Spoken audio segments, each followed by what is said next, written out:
Another bright and early Saturday here for some Smite action. Saturdays really are made for Smite and Smite esports. Jim Mac Tucker here, joined by Milton for the SCC's debut here of phase number 4, week 1. And we got Smileyface and Snake Pit to kick it all off. Yeah, I'm excited for this one. You know, it might be a little bit one-sided. We're really thinking Snake Pit should be able to run away with it, considering Smileyface a little bit more of a middle-of-a-pack team. Snake Pit, been on the top end for a little while, but I got to defer to you on this one, J-Mac. No one knows these teams better than you do. Yeah, I mean, I got to spend the whole phase last time kind of watching these EU teams. Smileyface, they kind of struggled earlier on, started finding their rise up in the latter half of the phase, but they really couldn't stand up to the titans of the Poppies, Belt Slap, even Snake Pit, and we're kind of giving them a little bit of trouble. Going into the standings, as you can see, total washes across. It's a brand new phase. Nothing from what happened last phase really matters, but we do know that there are still some powerful teams up through here. Belt Slap, Snake Pit, Poppies, they're all making their return. Hawks Hotel, I believe, is actually just a rename of one of our teams from last phase through onto it.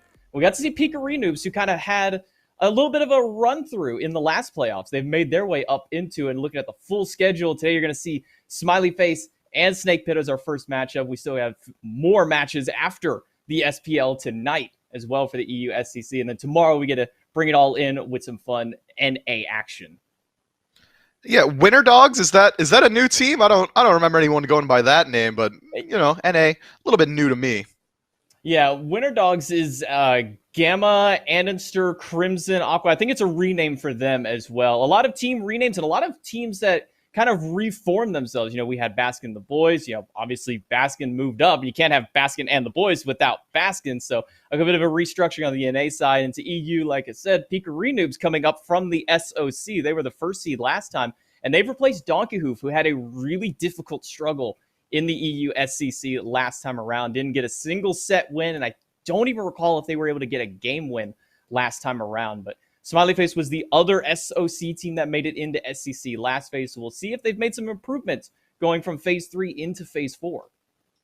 Yeah, I'm excited to see them doing it, man. I mean, Smileyface is a team that have been around for a while. I mean, there's some pretty ancient names over here, and ancient's the right word to use when you're talking about guys like Lamogao or I Silence, dudes who've been around the scene for a very long time, competing at this particular level and occasionally going a little bit higher up. But I think that truthfully, and probably at home, the fans are keeping a little bit more track of Snake Pit, where you've got guys like Angry, Spudio, Terem, Worst Turtle, even Genetics, who's had some experience in the SPL. Each one of these guys have proven why they're at the top time and time again, even if they do struggle a little bit against some of the teams like Freshly Forged or the like.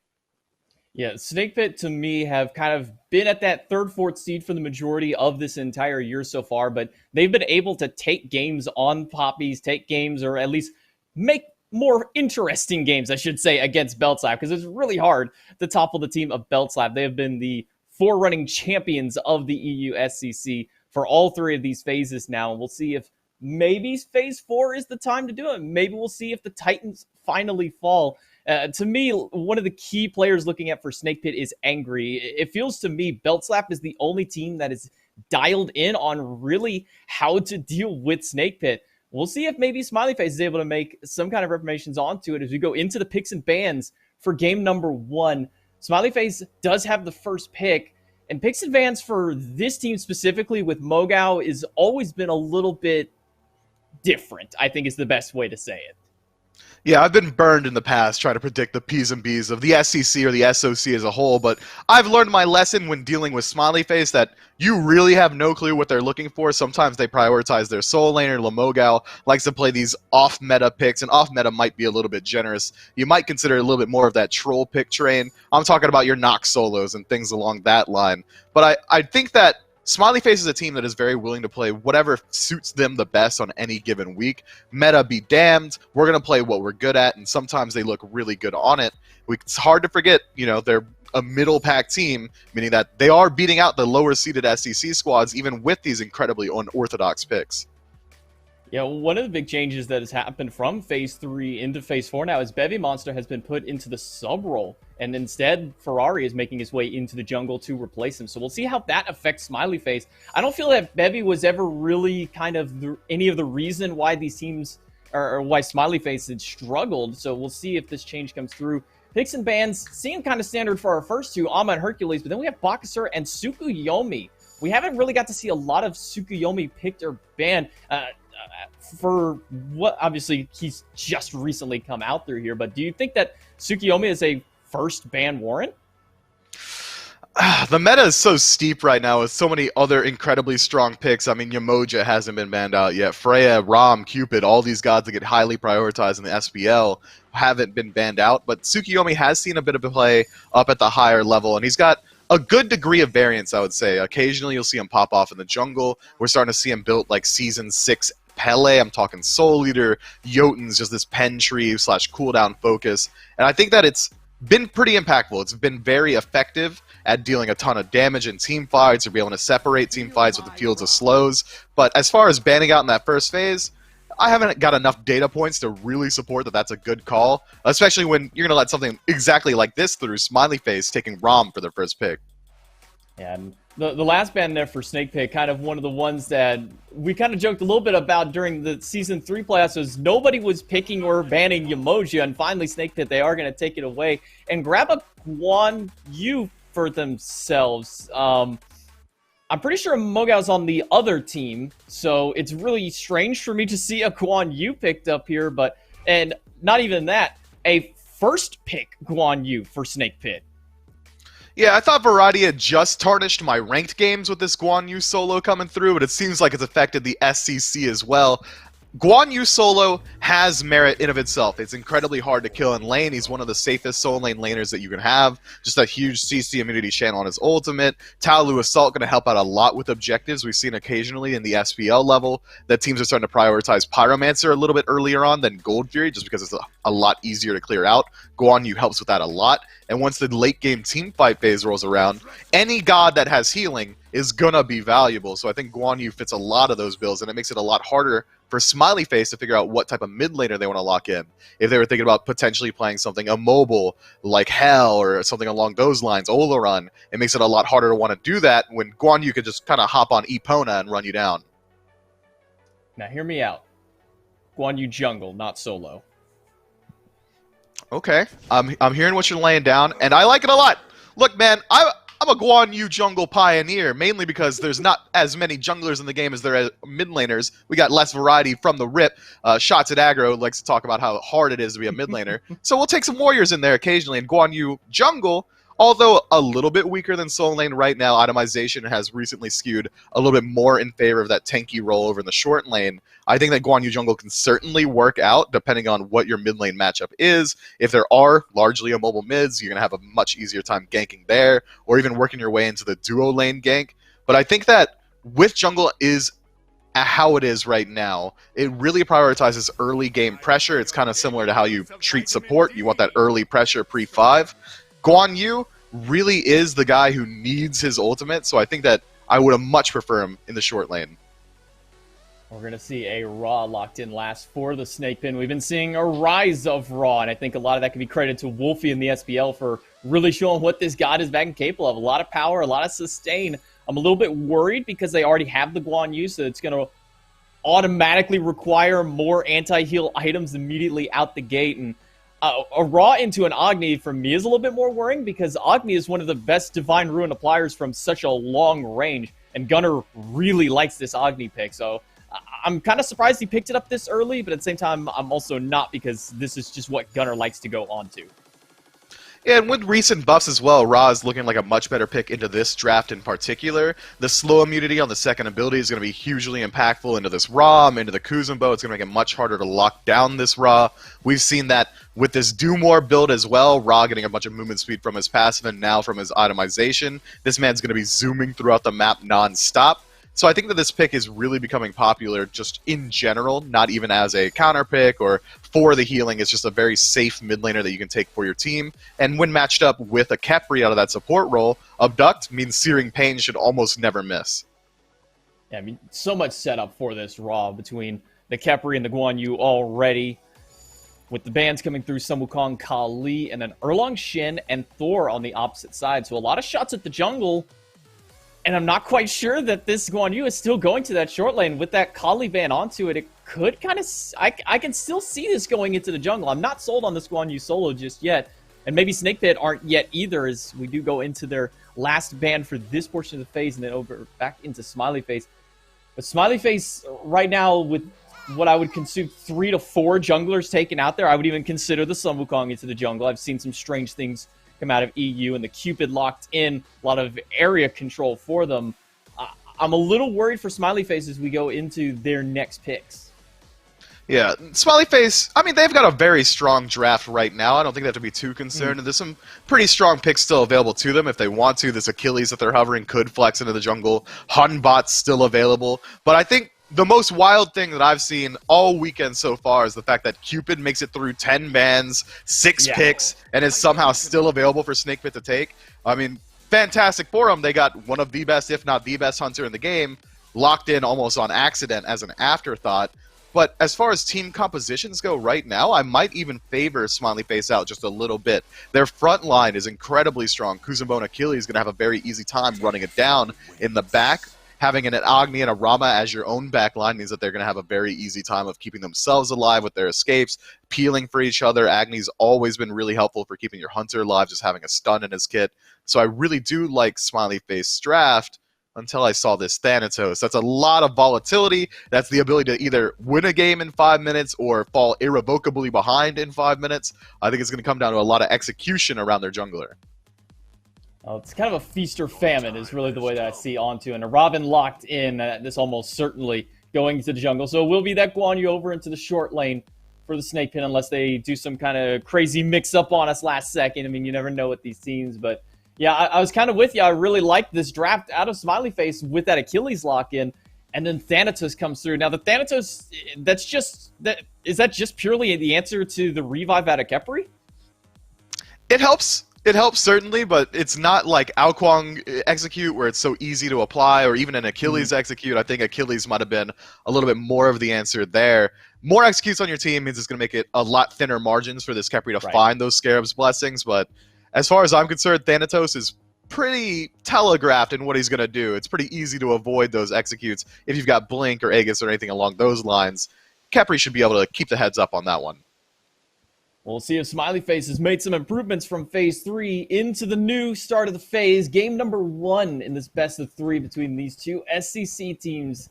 European region has been... notoriously for going longer games. I mean, 35 minutes or something like that was kind of the average EU SCC game that we had last time around. And both of these teams are more than willing to farm towards that late game. Snake Pit have always been kind of a slow burn. My biggest answer here is, how are they going to deal with Angry? Because too many teams have let this one player, and I'm surprised he didn't even go on to the Merlin, because that's kind of his go-to. But so few teams have had an answer to Angry specifically in this mid lane. The answer to mid lane is the 3v3, and Smileyface have a pretty strong one, having the Thanatos for that source of damage, Gunter for ranged engage. If we find an Agni's bomb stun into Agent just looking for a pool, could very easily put this Raw out of position or at least burn his beads. I think that we have seen that mid laners recently as well at the SPL level have been allowed to free farm for the most part. It depends on which side of the map either one of these teams wants to put pressure on and whether or not they're able to apply it properly. If Snake Pit decide for some reason that they want to camp out Soul Lane, they send their support over there, the jungle is ganking every now and then, every time blue buff respawns, it's going to force Smileyface to respond in kind, which is just going to create a ton of space on the map, not only for mid, but for carry, which is something that we've been seeing a lot in the past. But if anything, I think that especially with both of these drafts, both teams are going to be pretty confident in their 3v3 in mid. I think we're going to see some sparks fly. And with the Thanatos, you'd really expect him to start flying very early. His Death Sight, probably the most potent level 1 ability. He's going to turn around and get one shot on the Worst Turtle, trade out a little bit of that health. But he's trying to juke out minions, barely get past that raw beam by Angry. And I mean, that's the one lucky saving grace that Thanatos has. He hit that Death Sight, they're going to get a lot of health back early on. I don't know if you want to walk right back into Worst Turtle. Blink out of Ferrari. He's going to get the Blink out of Worst Turtle, but chasing him down. Agent's got a Blink of his own, throws him against the wall into a Death Sight. But Genetics is here to play some defense. A big rune and an abduct will turn first blood for Genetics on Snake Pit. Yeah, it's not 2013 anymore, bud. Look, Thanatos, real strong in the early game, but there's a new early game king, and his name is Robin. Worst Turtle knows that his damage output is going to be so much higher. And you know what? Thanatos, not the only one that heals from landing an ability. Worst Turtle as well gets it from that third. Not nearly as much, but enough to sustain up, and then a nice pull from the Khepri to really turn that fight around. Well played, good rotations, and Worst Turtle definitely gets a heads-up play for being able to blink to his team, communicating to Genetics that he's going to need some help. And getting that first blood onto Genetics, he's going to get his boots online sooner, can start going towards his Gauntlet of Thieves if he wants to pick it up, but putting a Thanatos behind early is what you want. He really doesn't have much late game outside of the execute. I mean, that's kind of what you draft him for by that point, is you get somebody down to that threshold and then you wipe him off the map, but it takes you longer to get there. It makes it more difficult for him in the early stages. Gunner's just going to free farm up on that Agni in the mid lane, get himself his items online as quick as he can, because for me, I'm looking at how Gunter is going to be dealing with Angry with that long-range poke. Yeah, I think it is going to come down to an early Divine Ruin. Agni's passive really strong at keeping that Divine Ruin passive on his enemy, so Angry's going to have a much harder time not only clearing waves safely, just taking constant poke from Agni's bombs, but as well as just sticking around in these team fights. I think that the 1v1 in mid doesn't really favor either one of the mid laners. I'm looking at that 4, 5, 6 minute mark around level 5 or 6 when the supports start to rotate out. Then we're going to start to see a little bit more of a differential in the mid lane fight. But right now, jungle, both sides are happy. Agent in the support role has been doing a very good job of trying to mitigate some of the losses there as well, but Worst Turtle pulls out slightly ahead, about half level lead in the jungle in favor of the Snake Pit. I like the playstyle so far from both teams. Both teams have been playing very proactively, looking throughout the map to find ganks. Even Ferrari, who falls down early, does so in an attempt to find first blood for his team. But now he's going to have to catch up a little bit and farm. Now that Thanatos has to get around level 5, level 6 at the exact same time. But instead, maybe a gank. It's going to be a push from Asian, but a quick dash away by the Spudio. Genetics is going to get caught on the wrong side of the fight, and he'll fall to E-Chrome as he was unable to get that abduct to get himself back to safety. So they'll get them on the board for Smileyface, then finally get their first kill, kind of help Ferrari out a little bit onto that. The kill goes to E-Chrome on that ROM. Yeah, Rom, well played. Nice timed gank from the boys there, just trying to get something back on the opposite side of the map. Worst Turtle realizes, okay, jungler's in the duo lane, I gotta do something over here, tries to invade out those back camps, but unfortunately for him, Vebby Monster was coming out of base. Those are his camps, he's gonna be able to steal them away for himself, but it doesn't keep him level with Terem. Terem now pulled a 1-level lead over in that soul lane, and both soul laners going for a pretty standard build. Warriors tab eye early means that they're both going to be dealing a fair bit more damage, but normally you see them go even Guardian's Boots or something along those lines to help them out with survivability, but it seems like Terem, with a sustain in his kit, is just fine taking trades as often as he can.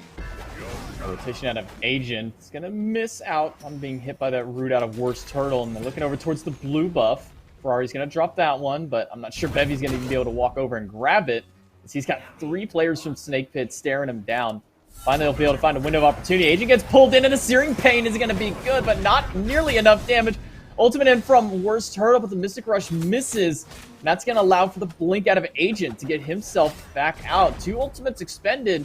Nobody falls just yet. Yeah, a little skirmish in the jungle, a fight that really didn't have any need to happen. The blue buff had already been confirmed. Snake Pit tries to move in and position themselves in such a way that they can find that invade. Now Genetics looking for the pull onto Ferrari, doesn't quite find it, gets stunned out. And now another buff invade coming through. This time Smileyface getting aggressive on the red. A slow rotation from Snake Pit means that they're going to lose out on this one. But 1 buff invade makes not for a lead. It's what you can do with that timer. If you can get in there more often on cooldown, force fights, potentially find picks around it, that's where the leads really start to accumulate. So I want to keep your eyes on Smileyface and this red buff. But every little bit does help. Ferrari is able to pull up to level 7 now. So despite falling for first blood, he's got the experience lead over Worst Turtle between rotation from to the left-hand side to help E-Chrome get a kill. Now the rotation all the way to the red buff. It seems that Ferrari's really just more so excelling on the left-hand side of the map and shouldn't really worry about that right side. I mean, they have the double execute if they want to go for a kill onto Terem, but I'm not sure that's really the target they want to put all that focus into. Worst Turtle, that's about half of his health, and that's power of Death Scythe this early on. Yeah, it made me think twice, Worst Turtle, before you walk up into a Thanatos. Had he decided to take the trade there, he could have probably returned a very similar amount of damage, but instead, a little bit afraid. Not often you can look in the eyes of the hand of death and not feel at least a little bit of fear. So it makes sense to me that he wants to walk out of that situation, and he does get the valuable information for his team. Hey guys, Thanatos hovering in the jungle. He's got a global ultimate, maybe back up a little bit, and Snake Pit doing exactly that until they see him elsewhere on the map. It's been a pretty slow-paced game. Forgot we were in Europe for a second there until I looked at the 7-minute mark and realized we were on 2 kills.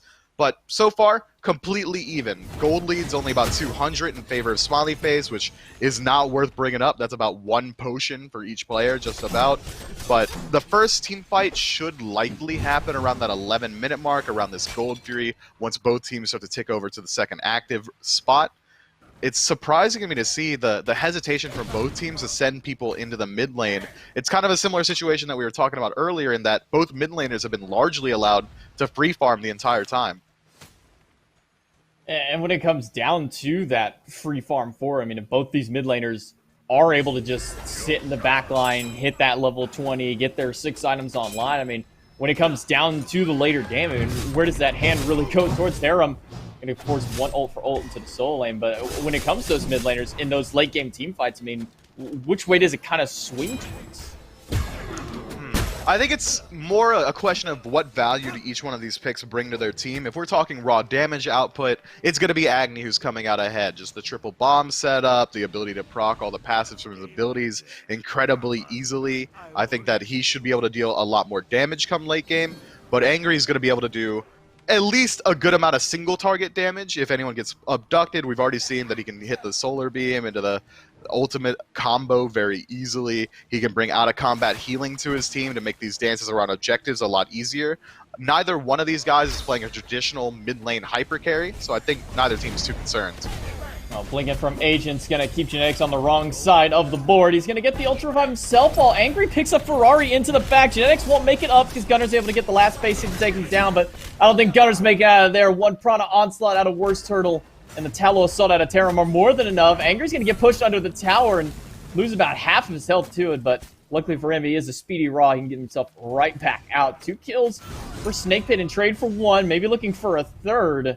They're going to make different wings onto that and not dive onto Bevy Monster. One thing we didn't even note, Mogau's not in this one. Mogao is being subbed out for Bevy Monster into the solo lane, and Agent is actually subbing in for Ice Silence. Yeah, interesting little roster swaps mid-set here, but I think that Ferrari really did kind of miss the ball on that engagement as Echrome gets ulted by Spudio, goes up in the air to avoid the damage, trades out his own ultimate and returns 50% of Spudio's health bar. You know, not a huge deal. Cupid's got healing. That's why we usually ban out this god. He's so absolutely strong. But in that last engagement on that right side jungle, Ferrari immediately goes into the ultimate, tries to dive into the backline. I don't think he saw Worst Turtle kind of rounding the corner and tries to dive onto Angry alone. Gets immediately picked out when instead he could have gone into his own backline and finished to execute onto Genetics safely. Maybe a bit of a misplay. Angry going to get away from the stun out of Gunner, but Worst Turtle's going to get into hit by the bomb stun afterwards. Worst Turtle's going to have to go back to base. Angry at half because of rotation from Echrome, and Agent Ferrari's made his way through, and down goes the Hug Bug. Genetics takes a spill, his 3rd one of the game. All 3 of the kills from Smileyface actually onto Genetics so far. And looking towards the Gold Fury now.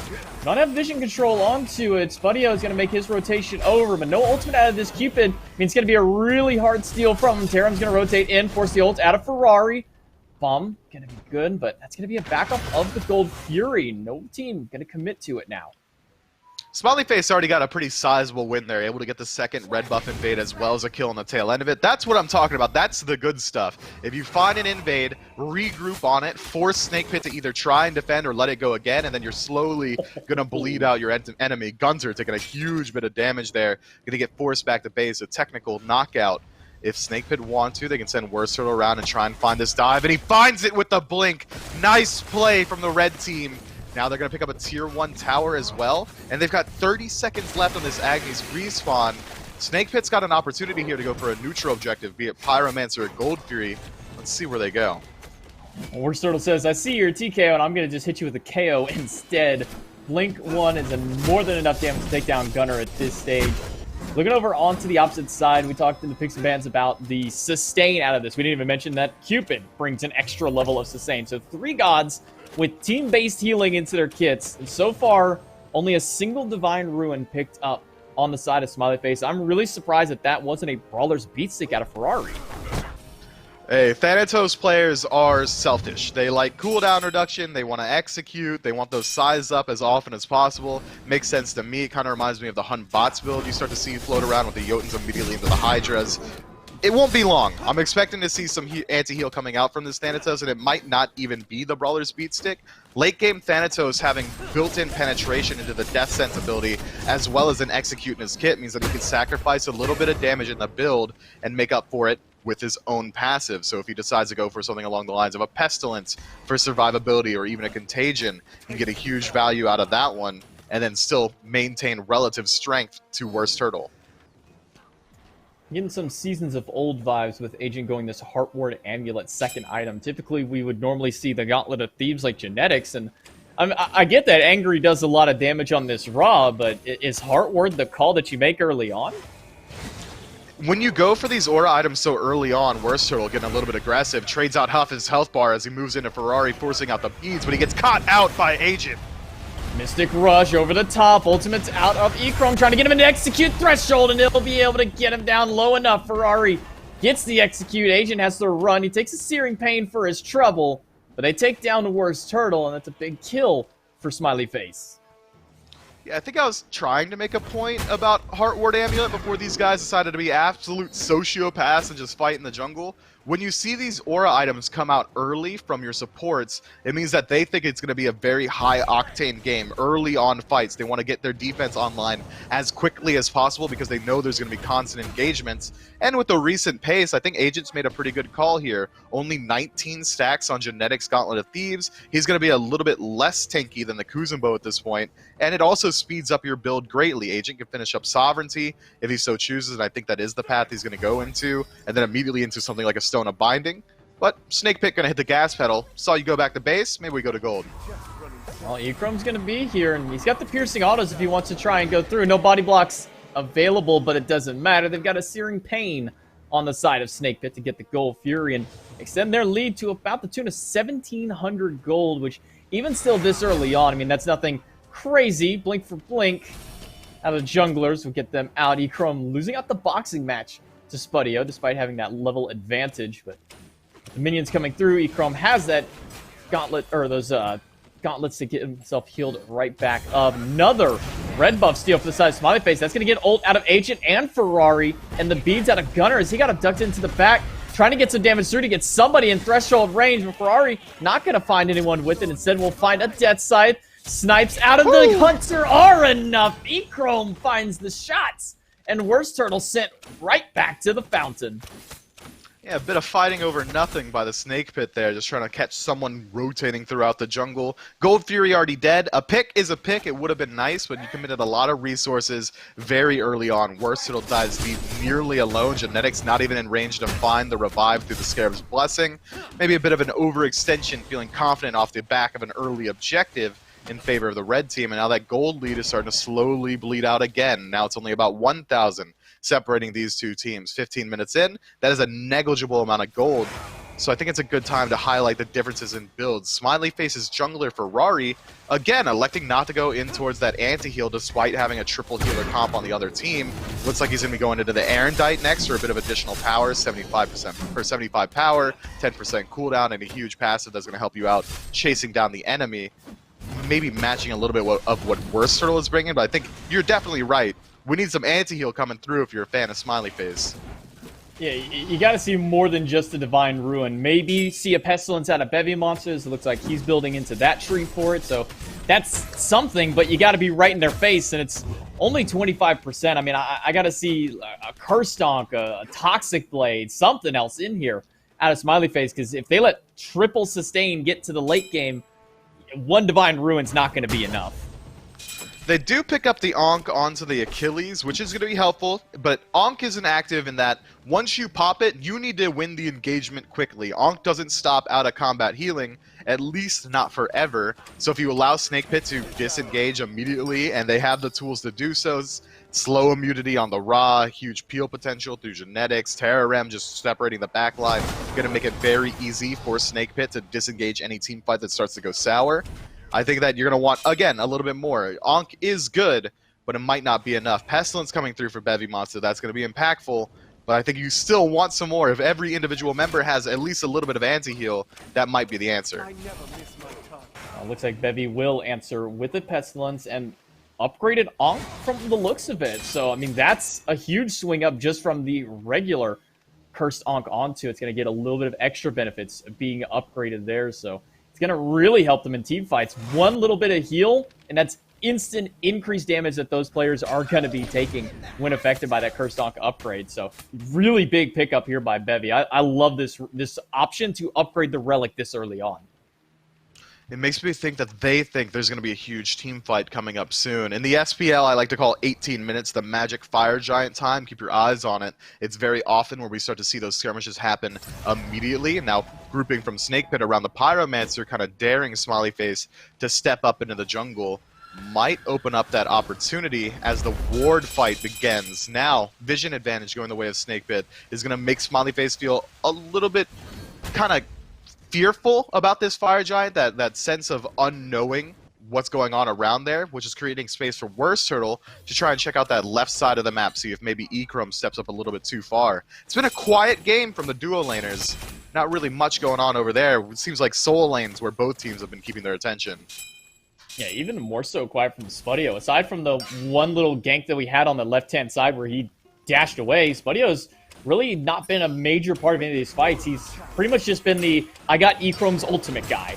And you don't really want that if you keep it this early on.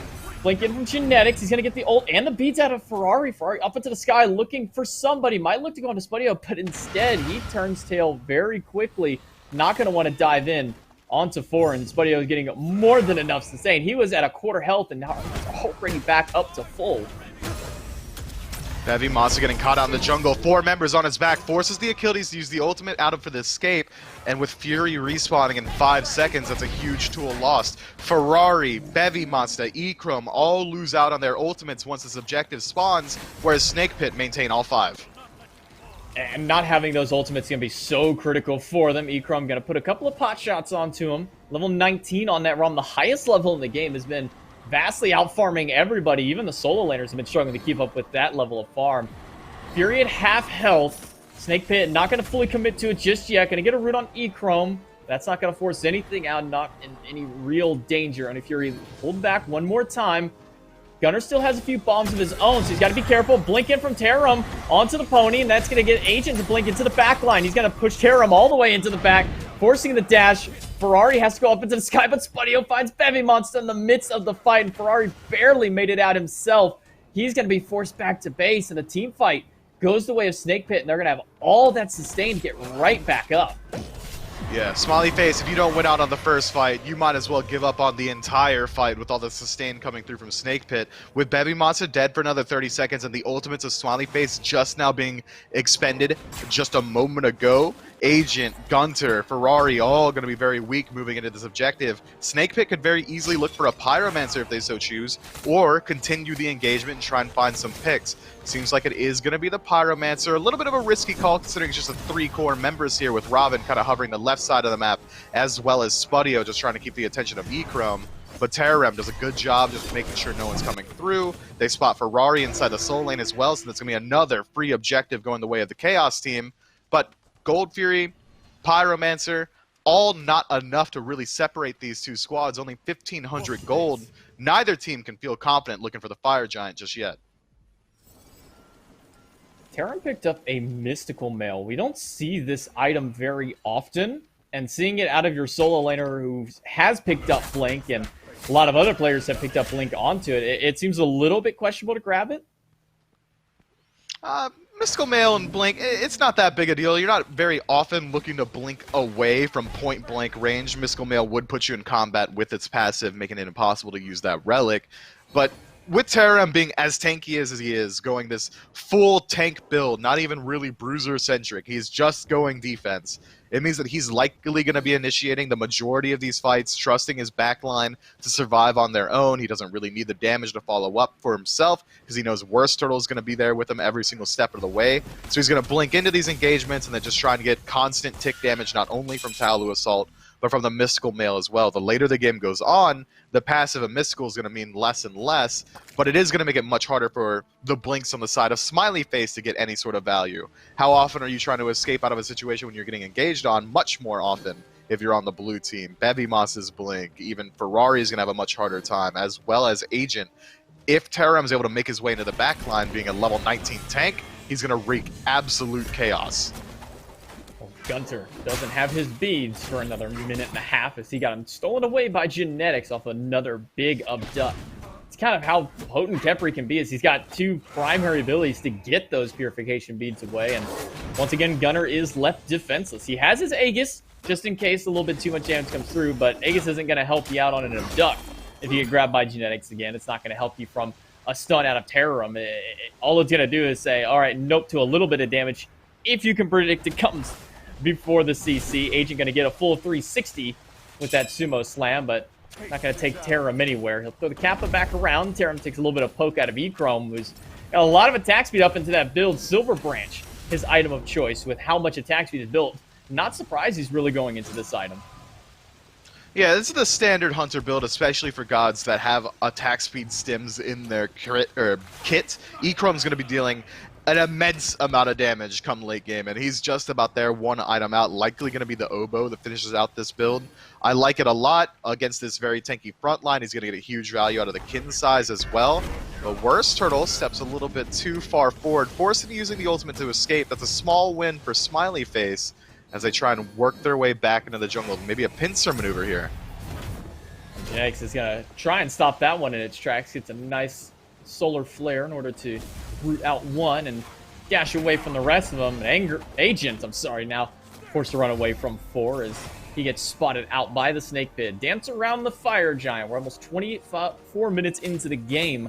Fire Giant is the next major objective. The next Fury spawning is just an old Gold Fury, so that's not worth anything more than just the gold that you get from it. No extra fun benefits tacked on, so teams are really going to be looking for this Fire Giant, but with how much sustain that Snake Pit has, all this out-of-combat healing is helping him out, but Agent's forced into the Watery Grave very early on. He gets stunned out immediately afterwards. Fields a level zone him away, and Spudio gets the final shot to take down Agent. Now 2 kills on the board for the Hunter. Ferrari not going to find that Death Scythe onto Worst Turtle. Worst Turtle doesn't have his ultimate yet. Heavy Monster might get caught out here as Terram dashes inside, forces out the ultimate. Worst Turtle going to get the root on the backhand side. There's no escape left for Bevy. He's slowed down by the dash out of this Guan Yu. Big silence out of Ferrari. May have just saved the life of his solo laner. That's a blink in from Genetics. That gets the beads out of E-Chrome. Bevy trying to back, but he's not sure if he can even back at that point. Tier 2 tower goes down, and Snake Pit handedly win that fight. Yeah, Smileyface immediately realized that, okay, it's a 5 versus 4. Worst Turtle's in our jungle. Just saw him head over to our red. Let's try and engage this fight. And Snake Pit, that's exactly what they were looking for. Their disengage is so strong. Spudio drops the ultimate, the Fields of Love. Terram goes into his ultimate as well, just to separate the backline and keep him locked down inside the Fields of Love. And then it's a turn and burn situation. Spudio and Angry dealing as much damage as they can to immediately find the pick. And I don't think anyone's happier in that situation except for Worst Turtle, who isn't in the fight and then sees his team win a 4 versus 5 handedly and pick up Fire Giant on the tail end of it as well. And now Snake Pit having lost out on just about none of their health. They're all full health. They're all just about full mana as well. They don't even need the back. They can continue the push. They noticed the Ferrari was split pushing, so it gives them a little bit of an opportunity to push into this Phoenix.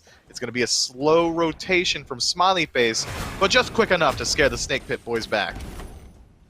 And still got 2 towers up on that left-hand side. I imagine that's where Snake Pit will turn their attention towards. Bevy Monster not going to let them walk away too freely, but with the Pyromancer up, Snake Pit will grab themselves another objective. And might look even over towards that Gold Fury to kind of get that one taken away and get the more specialized Furies back onto rotation for them. 26 minutes in and a 6,000 gold lead now for Snake Pit. Their first real significant lead of the game. We've been teetering around that 1,500 to 2K mark for most of it, but with that Fire Giant, with those towers, Snake Pit finally a mounting lead for themselves. But the main fights that we're going to be seeing from here on are going to be those Phoenix Sieges. And looking at these two teams, I mean, who are you looking at for either team to really push that victory for themselves? If I'm looking at Smileyface for their defense, it comes down to how well is Gunter going to be able to find poke onto the back line, which is going to be immediately mitigated by the entirety of Snake Pit's draft having so much sustain in their kits. And it's also going to come down to Agent able to potentially drag one person out of position and force them forward, creating space for Bevy Monster to potentially find an execute to deal with Genetics' ultimate. But Snake Pit's draft is so absolutely strong on these sieges because they have the opportunity to take it at their own pace. Not only do they have the Fire Giant advantage, the Gold advantage, but the Sustain advantage as well, not on one member but three, which means that they can go into a fight, try and force some of the ultimates out of Smileyface, not even fully committing themselves to the siege, maybe send in Terror Rem to poke a little bit, have Spudio put a couple shots into the Phoenix, and if Smileyface uses any resources, Snake Pit can immediately disengage as far back as they want, try and re-heal, and then do it all over again until they've worked through so many of Smileyface's resources that there's nothing left. They're going to look for something. Snipe on the E-Chrome takes him down to about half. Genetics going to try and stop Gunter and force him back. And taking a lot of tower damage from this Phoenix's Terram. He's tanking that one up, but nobody's really moving in to do any damage to it. We're still going to get hit by the Death Scythe. Watergrave tries to put him in execute threshold, but a big shell out of the support is going to help bring him down, actually, because he gets within that execute threshold. Genix uses the Rising Dawn on himself. Massive bomb stun out of Gunter, finds three. Ult out of Spudio is going to try and zone them away. Push out of Agent's going to throw one into the back, but it's just Terror. Ferrari dives into the back with the fling. Double kill onto the Thanatos, and on full retreat is Snake Pit.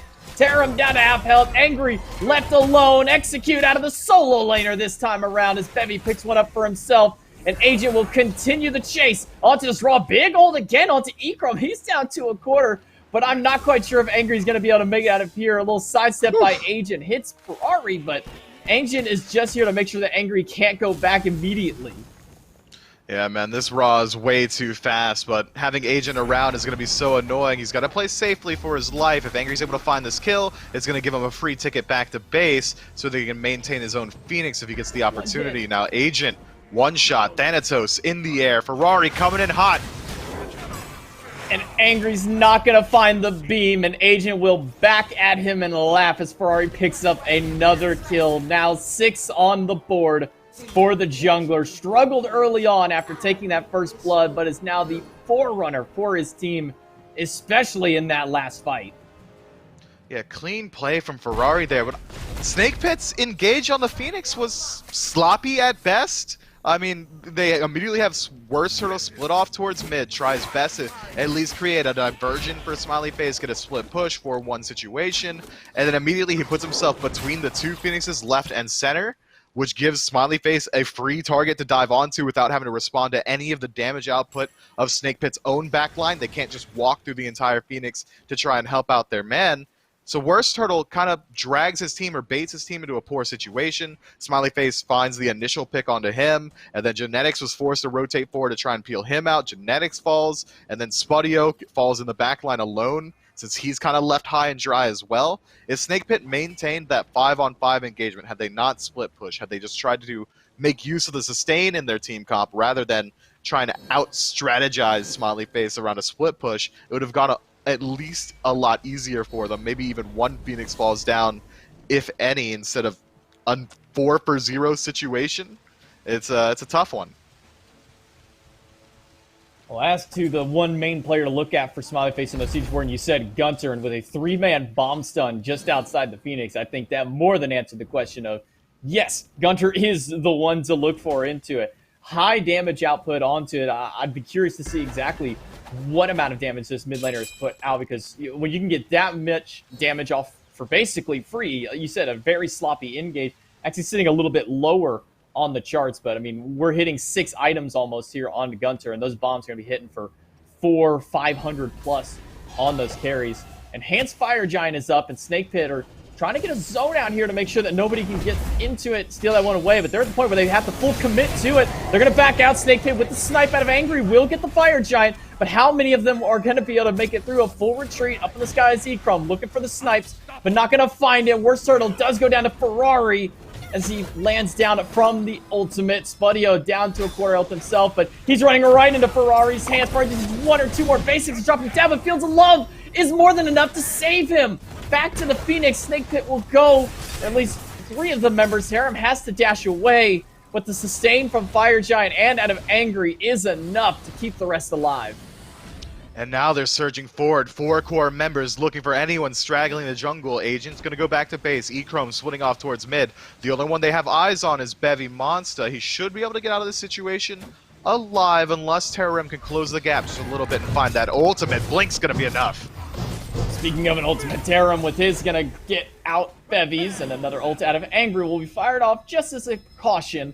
Bevy Monster able to make it out. 2 ults for 1 out of Snake Pit means that they aren't able to pick up that solo laner out of Smileyface. They'll steal away the blue buff and go back to buy what items they can. Chronos Pendant, the last item out of Angry for his 6th.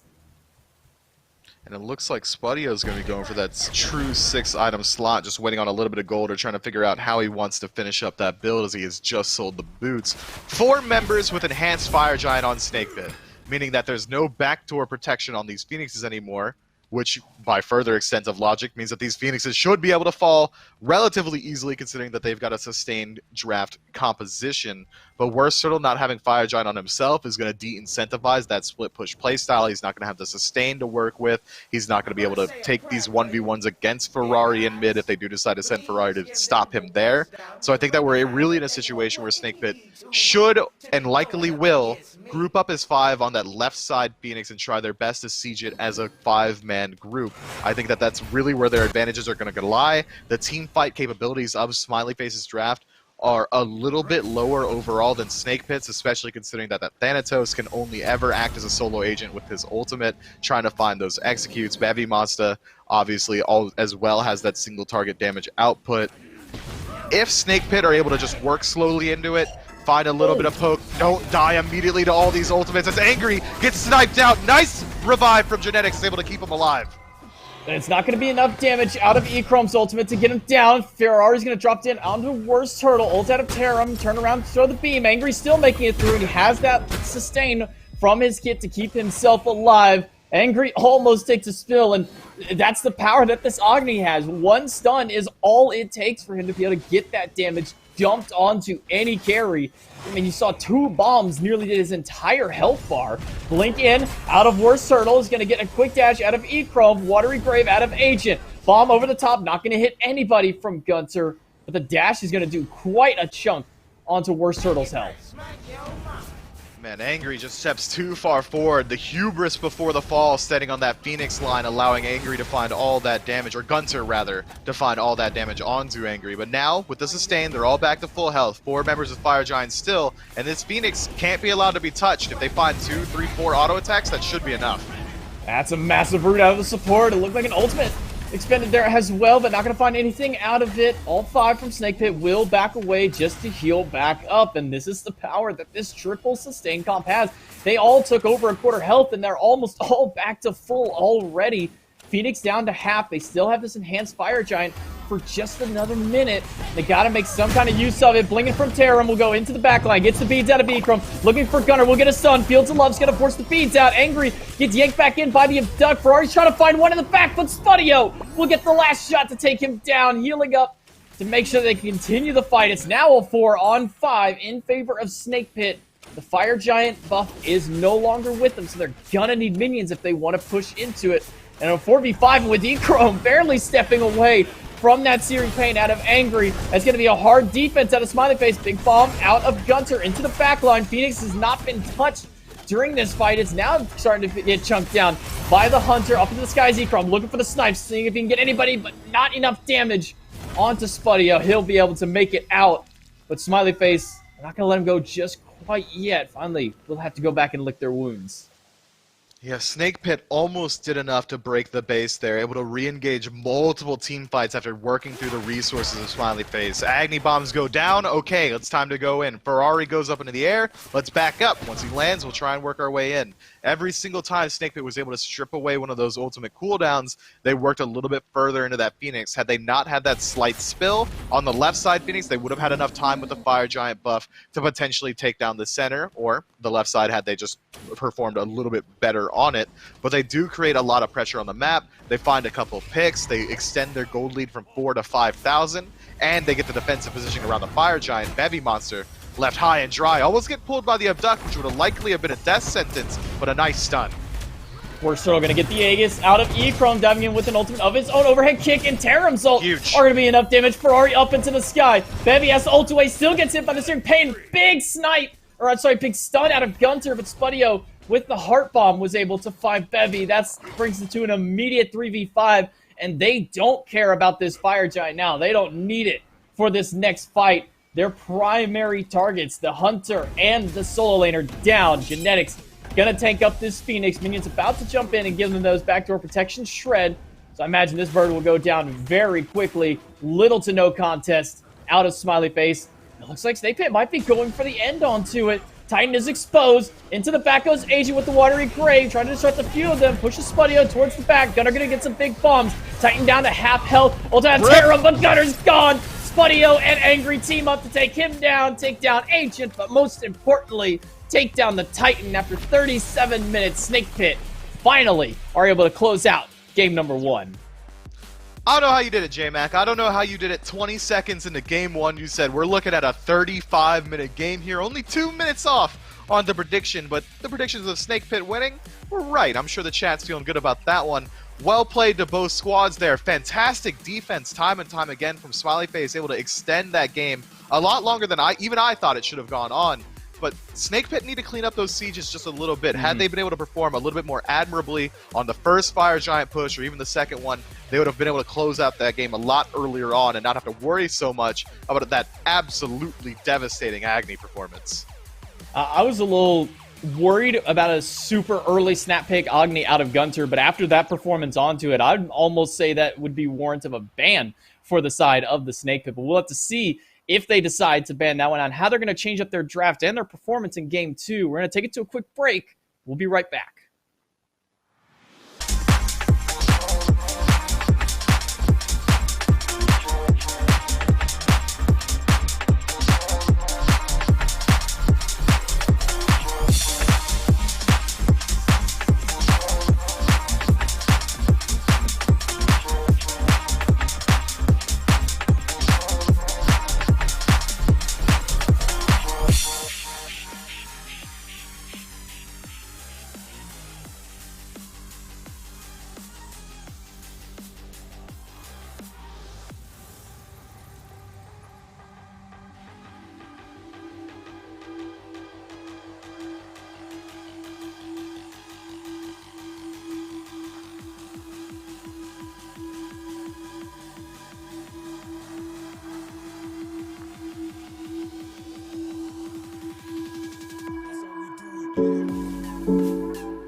Right back to it after a game one performance out of Snake Pit. Looking a little bit shaky, Mifflin. I'm not entirely sold that there's still that large of a gap between these two teams. I mean, in phase number three, Smileyface was sitting towards the bottom end of it, but from phase three into four, they're showing that they can compete with these upper half teams.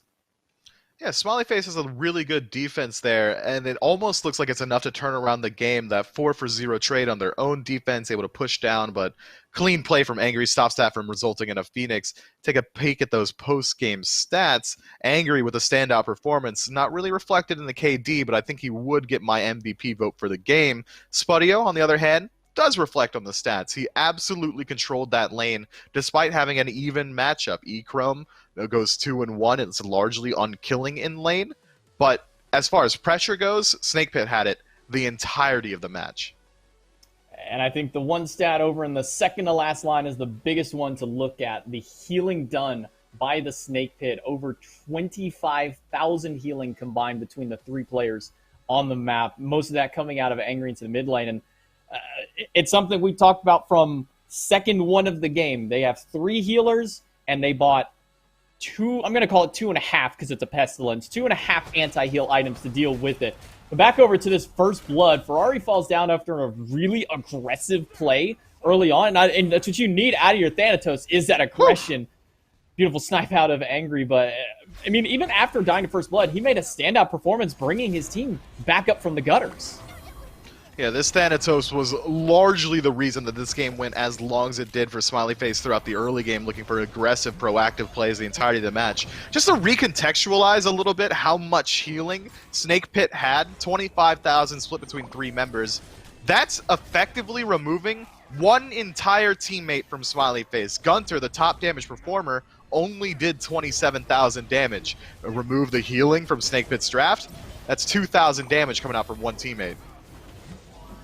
Ferrari, as you saw in that very last play, was trying to make it. But one thing we didn't even know was that Spudio, his sixth item, he got rid of boots for defense. And that's the only reason he lived in that last fight and even allowed Snake Pit to be able to turn that one around. But, I mean, Angry coming in, huge snipes all game on this Raw. We're really seeing why teams and players are starting to love this Raw. I mean, that Searing Pain does so much damage for the team. It does, but there are tools to deal with Ra. We may have forgotten about it for how long this man's been out of the meta, but there are gods that can very effectively deal with him. Gods with anti-heal in their kit. Gods that have lockdown. I'm thinking about Bacchus, Sobek, even an Odin for the anti-heal, the ability to lock him down without those leaps. There are ways to address this Ra, and I'm not sure that any team has really explored that avenue just yet outside of early game aggression. I think the main issue that Smileyface had there is that they allowed the Raw to free farm in mid the entirety of the game, but that's because Snake Pit set an early pace in the solo, constantly looking for those blue buff invades, forcing Smileyface to kind of reallocate their resources towards the one lane where they really didn't want to fight. Well, let's see if maybe they can make some of those adjustments in the picks and bans for game number 2. Smileyface again opting for the first pick, and last time it was a ROM very early on to draft. That was their first god to lock in. And Ecrom had a stellar performance on it, and I'm not upset by the pick whatsoever. Maybe they look at something different this time around for their first option.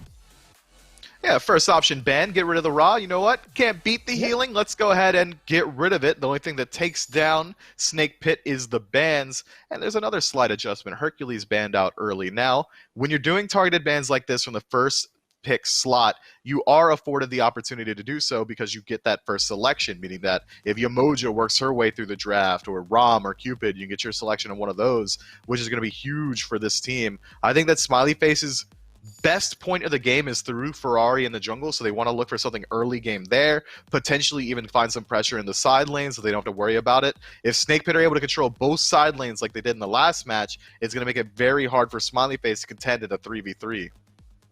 It really does feel that Smileyface in the last game was kind of playing through Ferrari for the majority of it. Even after the early spill, Ferrari was bringing his team back up, getting those executes, or at least getting the stuns to help set up for the rest of his team onto it. But in the end, it just wasn't quite enough for them. The Thanatos just didn't have enough for it. They couldn't answer the healing that came out of Snake Pit. We'll have to see if they make that adjustment. Bakasura once again banned away by Snake Pit, most likely a more targeted ban over anything else. And again, the Suki, I'm not sold on the Tsukiyomi. I understand that their first pick, they can kind of throw this ban away, but I'm just not sold on this.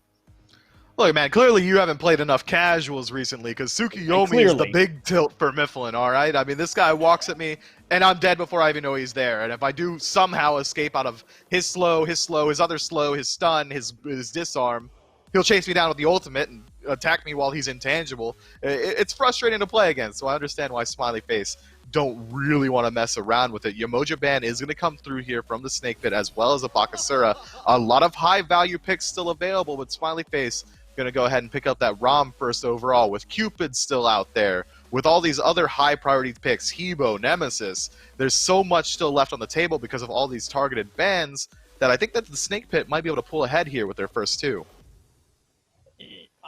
I don't know. I mean, yes, the Raw did really well. Got to ban the Raw away, but that's not Angry's only god, and that's not even Angry's go-to god. He still has Merlin. He still has Thoth. He still has all these other mid laners available. So, yes, while I do understand the Raw was a huge problem for him last game, it's still a little bit worrying for me to see this be their primary ban when they're giving up so much after the ROM. Once again, Guan Yu locked in for Snake Pit. They're going to probably throw that one back into the solo lane. Great performance out of Terram onto it. And this time, instead of going 7 picks deep into the draft, we're going to go ahead and pick him up second time around. Snake Pit will grab that Cupid. Smart pick. Cupid real good. Yeah. Has a stun, has healing, and they pick up all the healing again. When I said that Snake Pit could pull ahead here, Cupid did come to mind. Guan Yu as the first pick overall. Not exactly. Maybe it's a little bit more contested over here in the SEC EU. A little bit more so than I was expecting. Amaterasu, however, is exactly where my mind drifted for a first pick material. Potentially the best soul laner in the game, some of the best engaged. Sustain in lane, passives for your team to help out on objectives, additional movement speed and an aura around you, or power, depending on what you want, as well as the best engaged inside a dazzling offensive. I mean, Amaterasu's the master of all, and also, you know, that's just it. That's just it. She's just the master of all. She does everything you need: damage, engage, survivability. She's got it. And now Smileyface, going back to this Agni, it performed incredibly well. Maybe not the first thing I would have thought of for a meta pick out of the mid lane, but when you're doing as well as you are on that pick, you might as well reprise the performance. And Snake Pit realized, you know, everything else that we were doing last game was really good. It worked out really well for him. So Guan Yu, Cupid, and Khepri, 3 of the 4 gods they had last time. This time slotting the Cupid in place of the Ra, because the Ra was banned away. So Snake Pit will have to change up their mid lane pick. But the bans can still kind of go relatively the same. And I love this Kuzenbo ban. Agent was doing a lot of work early in mid game on that Kuzenbo, is a huge threat to them. So seeing this one banned away, a smart ban here more than anything by Snake Pit. But one thing I'm wondering, Mifflin, did these teams just forget about Cthulhu? You know what? You asked the wrong man, J-Mac. Had you had any other member of the casting team, they'd be sitting along with you, smiling and nodding and saying, yeah, we love Cthulhu. But I'm going to get on my soapbox because I've got the opportunity. It's the SEC. I'm going to rant for a little bit. I think that Cthulhu is an ult bot. In the truest sense of the word, Cthulhu is an ult bot. When my man is behind and he's not in Descent to Madness, I might as well have an Anubis bot on hard mode on my team because he does nothing. The Mire is one of the most unconfirmable CCs in the game. The only other CC you have in non-ultimate form is a knock-up on your escape ability. I mean, how often do you see at the SPL level a Cthulhu use his dash to close gap to go into his own ultimate, the best part of Cthulhu, and he's already lost out on 50% of his health bar? I mean, this god definitely struggles from behind, but that doesn't mean he doesn't have strengths. If your team is early game centric and you know that you're gonna be able to pull a lead, Cthulhu is the best god in the game at winning harder. When a team is ahead and Cthulhu is ultimating and walking directly at you as a complete center of CC, there's just about nothing an enemy team can do until he's out of that form. But I forgot the original question. Did both teams forget about Cthulhu? I don't know, maybe. I certainly am trying to. All right, now, first off, I do have to also point out, don't ever slander hard-bot Anubis again. If you've never played against hard-bot Anubis, he never misses that ultimate. Every single tick he hits. Even when you're dead, he'll ult your dead body, just for good measure. I mean, ult-bot Anubis is probably the best character in the entire game.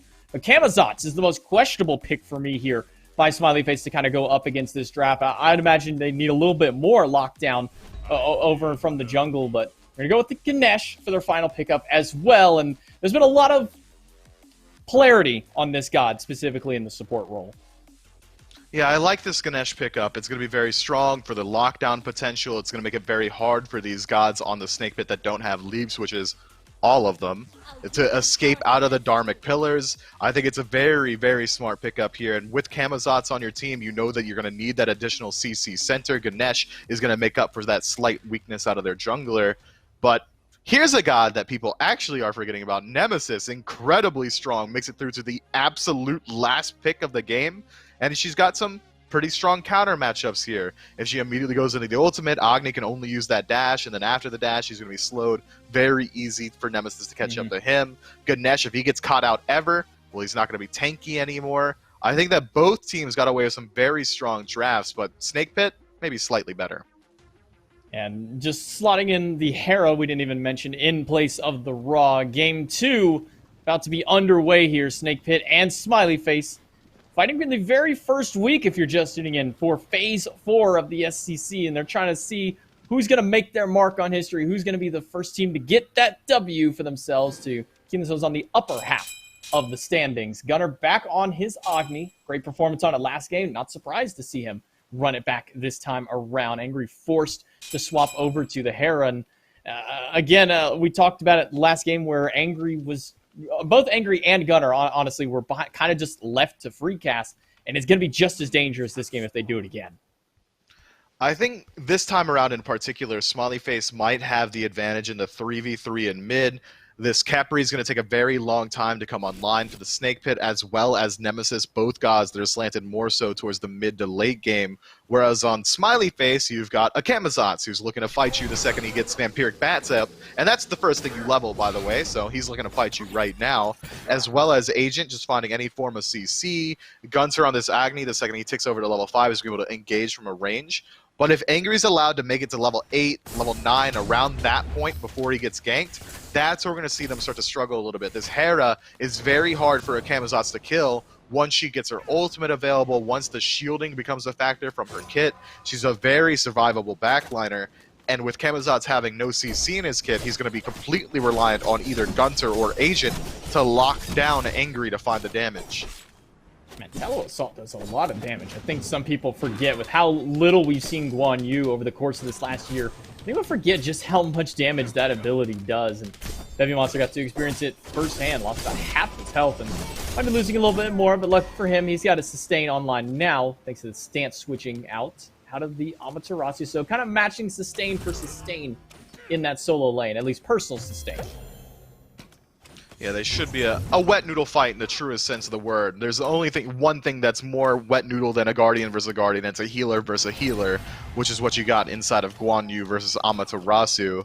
I'm keeping my eyes around the duo lane as far as just in-lane skirmishes go, and it seems like Worst Turtle's along that same thought process, going for an early gank here. We like to call this one the cringe gank over in the rank scene. Level 3 jungler, level 2 duo lane, and catches the dash, but the cripple's good. Feeds out of the carry, but he's still going to be stuck in the middle of 3 of them. Not going to get far enough away. Genetics, once again, will get the credit for the first blood. This time onto E-Chrome as opposed to Ferrari, as we saw in the last game. But great rotation out of the jungler. Able to make it through. Bevy, I'm not sure that's the direction that you were trying to go. A sidestep out of Terram will throw him into the tower and fall for second blood. Look, that's tough. That's real tough. Bevy just trying to find a little bit of poke inside the lane, trying to get ahead on the sustain war. Terram channels Ultra Instinct, sidesteps by a quarter inch and forces him into the tower. Unfortunate situation. You can't be making those mistakes, especially for such a low return play. All he's looking to do there is cancel out the Talu Assault. It's not worth it, man. Just let him clear the wave. It's not worth the alternative, which is losing your life. And now Bevy Monster is going to have a rather steep hill that he's going to have to try and climb up inside of the soul lane. We're worried about Snake Pit controlling both side lanes, and so far, a kill per side lane at the 3-minute mark, it's pretty nice. This is where you are glad that you don't have a Susano on your team using the Zuko skin, because all I would be saying is, that's rough, buddy. I mean, you miss out on the Tallow Assault cancel, right into the tower, take 2 shots, and that's all it takes this early on. You're not tanky enough as a warrior to take that many tower shots early on, and, well, yep. Terram's going to take a couple of his own, but when you got a level 5 lead, you might as well push it. 2 kills on the board for Terram now on this Guan Yu. That's a tilter for sure for Bevy Monsta, especially considering he just picked up his blue buff, meaning that it's going to be a long time until he gets that mana sustain back online, and it seems like Gank's trying to be returned by Smileyface.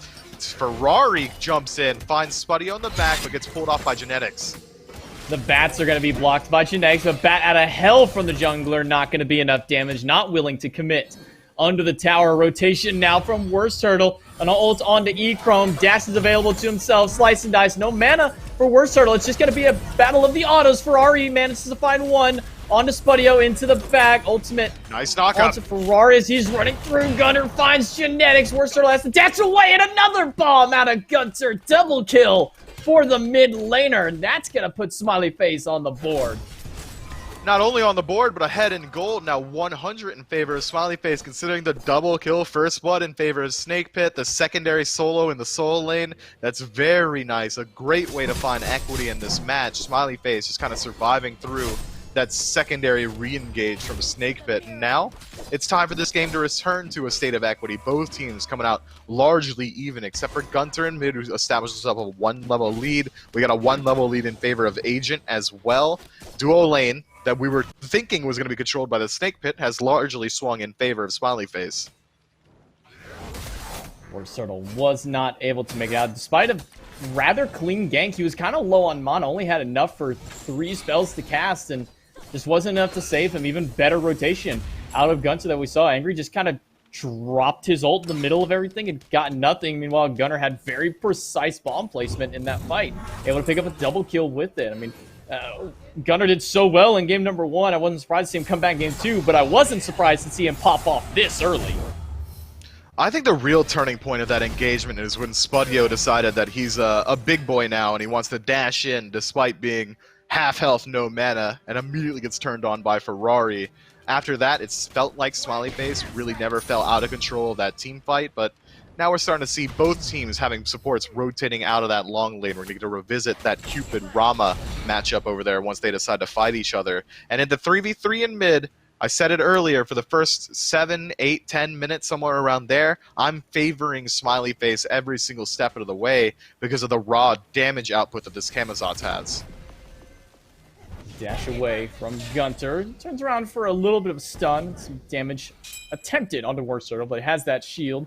He's able to reflect a little bit of it back and make sure he doesn't take too much from it. Level 7 now from Ferrari after getting that kill in the duo lane, but looks like Agent's going to get caught out on the elephant. Drops down the Dharmic Pillars, has a little bit of sustain for himself with the shell.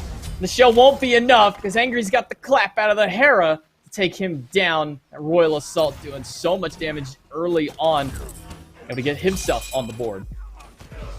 Yeah, Agent's just going to play a little bit safer around those corners. He knew that the majority of Snake Pit was on that right side jungle. I guess he just wasn't quite cognizant enough of where exactly they were standing, what they were looking for. A nice abduct from Genetics, able to turn that fight around. But Terrarem getting active in the soul lane, goes in for the ultimate again. Bevy Monsta uses his own to maintain that CC immunity and is able to survive out of this situation. But again, Terrarem getting the better end of these engagements. A 1-level lead in the soul lane in favor of the Snake Pit. And it should continue to be that way. It seems like it's going to be a Breastplate of Valor coming out first from the Guan Yu. That additional defense is going to help out a lot. Whereas on Smileyface, I think Bevy Monster likely going to go for the Berserker Shield. Terran is just having a field day in solo lane. When you get to play your same god 2 games in a row, it's never a bad time for you, especially if you had such a stellar performance on it like we had in game number 1. 11,000 healing he provided alongside the 13k from Angry's Raw. And it's just looking like it's going to have no signs of slowing down going into this game. Purple buff trying to be stole away here by Genetics. I'm not sure if he's going to be able to get it. E-Chrome will back off. He's going to get abducted and eats a heart bomb. Won't be enough damage to kill, but it'll definitely put him where he has to walk away. Agent and Gunter rotating over, though, to make sure the buff will be able to go to the Hunter. Genetics stepping forward again, seeing what he's able to do there. Agent resets the buff, tries to create some space. E-Chrome able to confirm it this time, but not at a low cost. Takes him about half of his health bar. It's going to be very hard if both supports decide to rotate out of lane for E-Chrome to find that farm safely against the aggressive Cupid. Mid camps go to Worst Turtle. It's able to juke out the bomb from Gunter. And that very aggressive leap over the wall from Ferrari as he tried to steal those ones away. Luckily for him, with the buff to Camazotz still on go, he is able to make that leap over the wall. He'll go back farm up his camp and try and push some of that lead. Big adjustment made already. A Brawler's Beatstick online for the jungler this time as opposed to the Jotuns. And Angry's feeling every single one of those bombs out of Gunter as Agni already this early on with the Spear of the Magus putting out a ton of damage. An absolute ton. I wasn't expecting that in the slightest. A flame wave into a meteor is able to take out about 60% of Angry's health bar there, forcing him to go back to base. But we did miss it. Echrome was forced to use his own ultimate in the duo lane, removing that layer of safety from the ROM, which I think is why we're seeing the supports hovering around so much. But look at Ferrari. Agent gonna get taken down by those Fields of Love. Ferrari looking for a rotation onto the back, gets the bats, but luckily for Genetics, he's got an ult to sustain through. As soon as he gets out, Ferrari does have the leap, but he misses Genetics. Has to go into the bat out of hell to expend his entire kit just to try and get the support. Genetics is going to try and do his best to juke under the tower. Ferrari will get it, but, I mean, is it really worth it? He trades his life 1-for-1, gives the kill over to Genetics onto it, but, I mean, all of that just to kill the support of all people. Gunter doesn't have his dash available to him. He'll get taken down by Worst Turtle and the Argus ult out of Angry. 2 ults to take down the mid laner. That's 2 more kills on the board for Snake Pit. 3 total. We forgot that Agent died on the initial there, trying to dive out Genetics, the support. I mean, I've harped on it enough. Sure. If my support dies and I get any singular kill, that's worth. I don't care even in the slightest if Genetics has to die there, and he gets 3 kills in exchange for his own life.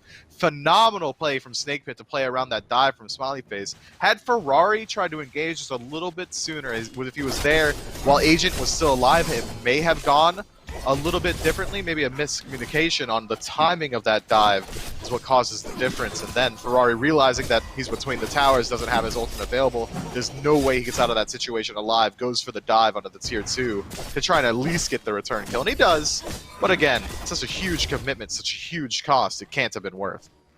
Oh, Bevy Monster just cannot get a break in this solo lane. Ultimate forced out by Genetics. Tear him up onto the pony of his own. He'll get a stun on the Bevy Monster. A dash through. Worst Turtle trying to dive him out. A little bit of extra sustain out of Bevy Monster.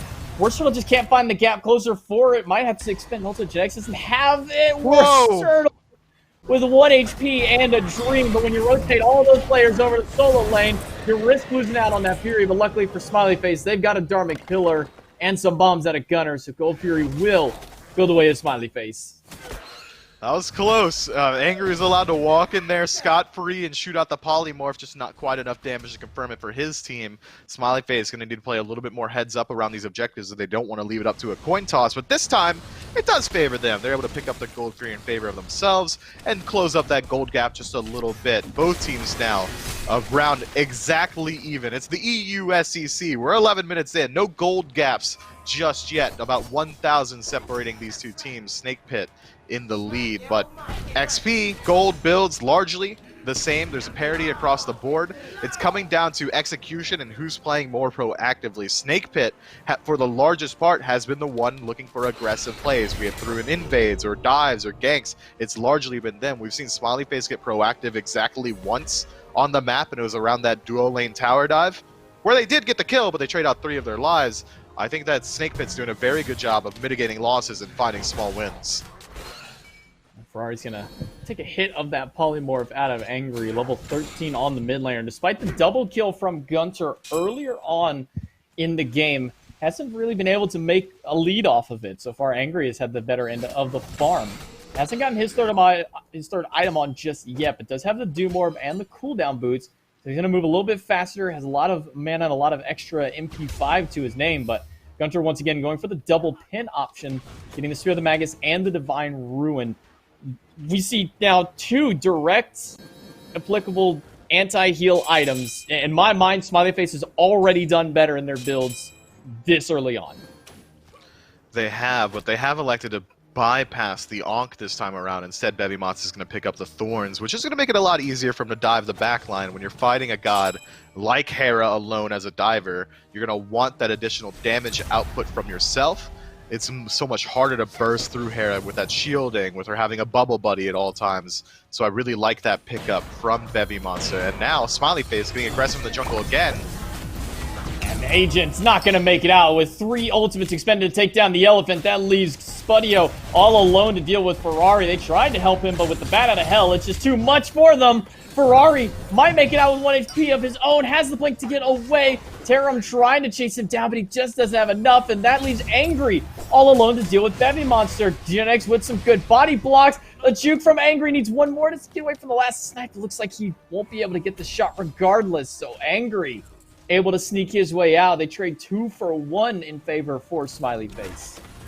Yeah, Wurstel chasing down a kill allows the Agni to land 3 direct bombs onto him. You're not going to be able to survive through that level 13 on a Nemesis, but nothing really coming of it. Smileyface do come out ahead in the kills, but aren't able to find an objective on the tail end. Tier 2 tower remains standing in the duo lane for Snakepit, mid tower as well.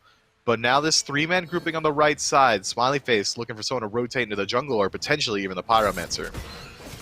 You know, that 5,500 player damage is pretty deceptive. Feels like 55,000 that Gunter's been putting out on this Agni. Those bombs are swinging for the fences this early on into the game.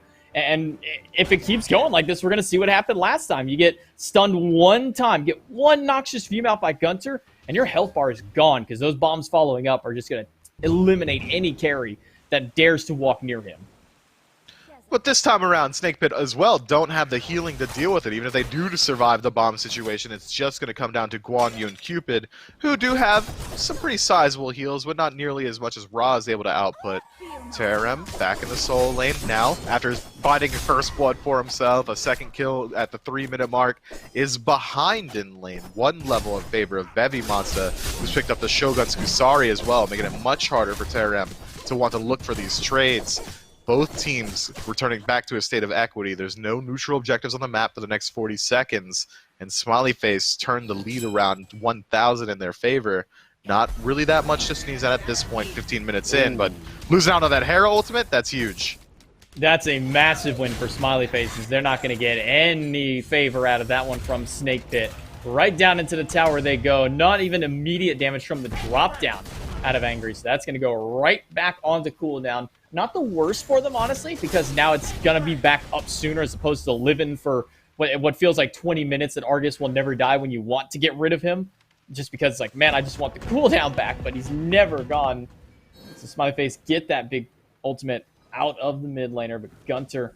it's kind of funny, we talked about how the side lanes got those early leads, but it's the side lanes that are actually falling behind, and it's the mid lane that's starting to get a little bit of advantage for Snake Pit. It seems that wherever the first kill happened in those respective lanes, it's going the opposite way. And now they're looking for a Primal Fury, the first of the different Furies to come through. Smileyface will be able to get that one. Might be looking to grab Agent in return, but even if Agent is the only one who falls, it would be a win for Smileyface, but they're all just going to back away. Yeah, called a slow-tation from the Snake Pit there, trying to find that defense on the Primal Fury. Unfortunately for them, Agent finds a really good Dharmic Pillars deep in the backline to separate Wurstel and Angry, make sure that they can't work their way in. But Snake Pit getting aggressive, trying to dive to Tier 1. Agent's going to be the one caught out with the Fields of Love and the Argus. It will be one more punch to drop him down. Support is gone. Still looking for some aggression. Smileyface is pushing forward, at least Bevy Monster is, but they're staring down the barrel of 5 members from Snake Pit. I'm not sure they're going to be able to have that full 5. Bevy's ultimate is down. Angry's is down as well, but Argus is still walking around. Bevy Monster gets hit by the Heart Bomb, and that is Curtain's call for the solo laner. Tarum gets hit by the bats into the thorns to try and sustain himself up a little bit. Quick revive out of genetics will keep the solo laner alive, and Spudio picks up a triple kill under the Tier 2 tower. Tier 1 tower was still standing, but not for much longer. 4 kills on the board for Snake Pit in that fight, and that will set up for the Fire Giant. Look, I know Spudio got the triple, but Terem's a beast, and I gotta talk about it. He finds the engage instantly, goes in on his own, tanks up the tower, finds the ultimate stun onto the Agni in the backline, and then immediately cancels out to dash in front of Amaterasu to block it. And now Agent, forced to walk it alone, loses out his life again. You were the first one to fall in the tower, the first one to fall in the dance of the Fire Giant as well. Now it's just Ferrari hovering the jungle, trying to see if he can find a steal. Seems to be largely ignored here. Argus used to force out the ult defensively, bat out of hell, bat out of Fire Giant, and now Snake Pit have a huge lead. Was basically nothing from them. Only 1,000 gold in their favor, but that 1,000 gold is going to be quick to grow. Still 4 towers on the map for them to grab. versus the 4 of their own. So neutral as far as what gold gain they can get. But having all 5 players with the Fire Giant is huge for him because now Terram has regained his lead. Now Spudio has regained his lead, and everybody else is just picking back up the slacks. 3-level difference between Genetics and Agent. For supports, 3 levels don't mean a ton, but as a Khepri, those extra levels are so important towards your ultimate. They are. And you know what? 3 levels at anywhere, I'm going to go ahead and say it means a fair amount. Genetics is not only going to be tankier just from those base stats, but those 3 levels are going to help him out with that Scarab's Blessing, reviving his teammates at a higher HP, making it even harder for Smileyface to fight through 6 lives for the Snake Pit in any single given engagement. But Smileyface do have a lot of towers left standing. 4 on the map, 3 tier 2s, 1 tier 1 in the long lane. So it seems like Snake Pit are content to throw up a split push situation, while Smileyface, not willing to put up a defense on their own objectives, are grouping up around the Pyromancers, seeing if they can find a small win inside of the chaos. But now they decide to return to base anyway. Sloppy play here. If you want to defend, defend. If you want to go for the Pyro, go for the Pyro, but you can't do neither. They lose out on the tier 1 and the tier 2 in that duo lane. Worst Turtle decides not to split push the tier 2 in mid. Instead tries to regroup with his team, and now it's going to be a full 4-man grouping in mid. Bevy wasn't able to push down the tower himself. Instead, he'll let the minions be able to finish that one out. So everybody from Smileyface back to base. Abduct in from Genetics out, following up the blink. He's going to get nothing off of there. Honestly, the silence out of Bevy Monster was enough to be able to release him from the clutches of the Hug Bug. Instead, they'll just clear out the tower, clear out the jungle, and make sure to strip anything that they can away from Smileyface. It was 1,000 gold, but now we're looking at 4,000, almost nearly 6,000 gold by the time that this tower goes down. Snake Pit, again, starting to finally, once they get that first objective, are building that substantial lead for themselves, despite most of the game being 1,000 to 2,000. Yeah, that's a good swing for the boys who are a fan of the red team. With 1 minute and 30 seconds left on this Fire Giant power play, they're backing up to the Pyromancer to take every neutral objective that they can. That's about a 4,000, nearly 5,000 gold swing in their favor, meaning that that's a lot of gold in pocket. 3,000 gold in hand for Angry. He's about to hit a huge power spike as he picks up and finishes that Chronos Pennant and starts working into the staff tree, making it a lot harder to finish off those kills on him as well, already going undying, much to the chagrin of Smileyface. Now, we've got about 1 minute left on this Fire Giant power play. Snake Pit are going to need to move quickly if they want to group up on a Phoenix, but Echrome does a fantastic job splitting the map and making sure those waves are pushed up. Stun onto Worst Turtle out of Gunter, and that may have just stopped any engagement that they had there. Instead, looking towards Oni Fury. I mean, how important at this stage of the game really is this Oni Fury? No Phoenixes are down, so there's no fire minions, but is this Oni still that important? You got to take it down? Normally, Oni Fury in the late game is hugely impactful just because it's able to split up the map and force Smileyface to show themselves in waves. Because if you leave those waves alone, they'll be able to take out a tower or a Phoenix even if left be. But because Fire Giant's down for another minute and a half, because there's no other objectives on the map, the wave pressure that you're going to get from Oni Fury isn't really going to amount to much. Mostly, it's going to come down to that they really just wanted a Gold Fury to push their lead even further. Now 7,000 gold in their favor. But these Oni minion waves should be pretty easy to deal with, and with plenty of time left, they can even force it down before they have to go in to defend the Fire Giant. If Snake Pit want to, they could try and play around these waves on the map and catch out Smileyface as they move up to clear them. And it seems like that might be the strategy. Looking to take down Agent. He's knocked up by the Argus. Drops his own Dharmic Pillars, and Argus will continue his own solo chase onto the support. But Agent will be able to make it out with barely a sliver of health left for himself. That's just one ult for one. Gunter expended a few bombs in there as well, so it's going to take a little bit of time for him to get those back online. Does have really only 10% cooldown into his build with that Mage's Blessing. Last game, he went for the Chronos Pendant to give him that little bit of extra. Wouldn't be surprised if he looked towards late game. That left side, Oni Fury Wave, gone. Doesn't even matter. Instead, it's already now pushing to that tier 2 tower. Yeah, those Oni minion waves unfortunately didn't get them a lot of value, but it does buy a little bit of time on the map. The game evens out again, but Snake Pit get the defensive positioning around the Fire Giant. So important at this point in the game, and Smileyface can't feel confident moving in whatsoever with this gold deficit. But Agent caught out in the jungle. Echrome might be the target that they go for instead. Up into the sky he goes. Heart Bomb Not going to do enough to kill him while he's up into the sky, but as soon as he falls down, there's more than enough damage and more than enough abilities thrown to make sure the Hunter goes down. Not only that, getting his ultimates, they take away their potential threat to this Fire Giant. With Ikrom down, nobody on Smileyface is even looking at this Fire Giant, despite them having wave advantage in 2 lanes.